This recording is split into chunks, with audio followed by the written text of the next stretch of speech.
If you see something labeled organic, do you really know what that means? Even if you think you do, there's probably layers of difficult and unbelievably complicated details that go into every step of being a certain classification of organic. In this video, I'm going to explain to you all of the percentages, all of the words that are used to label, and above all, I'm going to explain why this might matter to your beard products or not. And to begin, I want to hit you with this. For something to be organic, it needs to have farm to table organic ingredients, organic products. Well, Dan, you can't use the word in the definition. Okay.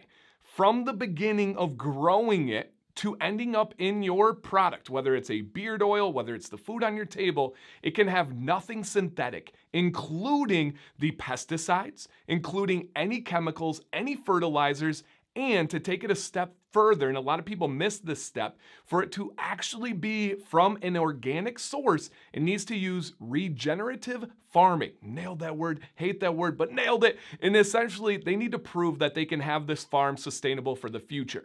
There's a lot that goes into this. There's a lot of loopholes. There's a lot of head scratching. What? And I'm going to break it down, I promise. But first, I do need to introduce myself. As always, my name is Dan C. Bearded. Shout out to those returning subscribers out there. You guys are amazing. You fuel this channel. You give me ideas. You give great comments to help others out there. Thank you so much. If you're new here, consider subscribing if you like learning about beards or beard products or anything beard related. That would be an honor for me. And if everybody could, hold up, please, in an organic way, see what I did there? Hit that thumbs up on this YouTube video. So let's break it down.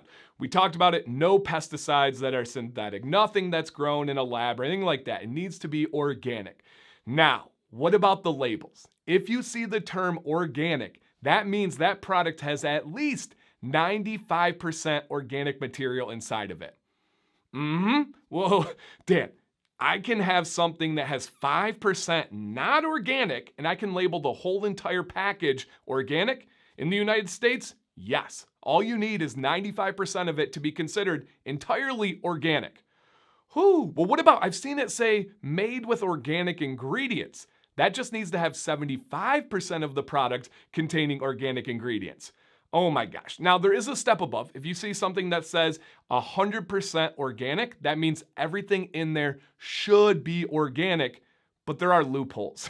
In certain industries and in certain areas of labeling organic, we have things like if you try to source an ingredient 4 times to find it organically and you fail all 4 times, you can remove that from the calculation of the percentage. So let's say that everything in that bottle is organic except for this one ingredient. Even if it's the most potent ingredient in that package, in that product, if you try to source it at 4 different locations and you cannot get an organic ingredient, they say, you know what, just leave that one out, calculate the other ones. Wow, the majority of the product can be not organic and still label it 100% organic if they follow that loophole. Absolutely crazy and absurd. Now, there are different levels. You can just slap organic on there and not need any certification, not need any proof or evidence, which is crazy. But the most respected certification is the USDA Certified Organic.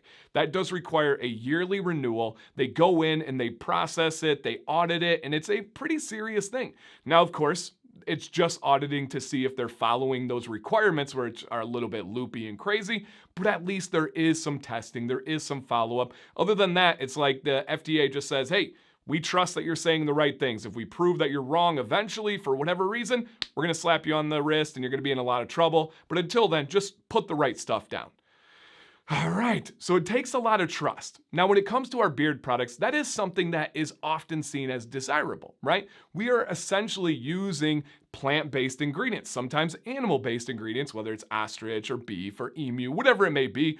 We do have some animal ones, but those still fall under the category of organic. So if you do see an organic tag, now you at least know the premise of it. If you see made with organic ingredients, you now know the premise of it. Now, oftentimes our oils, our butters, our balms, those are going to be leaning towards organic. But once we start getting into the water-based products like the conditioner, the beard wash, that's really hard to make it organic. If you see organic on that, I would almost be more worried and not grabbing that one as compared to one that just didn't have the label. So unload down in the comments, you guys. add on to this. You guys, there are a bunch of loopholes that I didn't get into. I just wouldn't have enough time or the ability to cover all of them. If you know something additionally and you want to add on, I always welcome that. I never want to be the only voice in the room or the loudest voice in the room. I want you guys contributing, breaking down that discussion down below, helping out others. And one way you can do that is by asking questions. If you don't know something, ask that question. If you join my lives, you know that I never fear to say, I don't know. I have no problem admitting when I don't know something, but I do try to follow up by asking the right people. Now, if you leave a comment down below, maybe I'm the right person. Maybe somebody else is the right person. Maybe it inspires a video in the future and I use that question. I would love that. And of course, drop your experiences, drop your thoughts down below. Cannot wait to read these comments organically. I'm done. No more puns. My name is Dan C. Bearded. Please stay bearded and stay positive.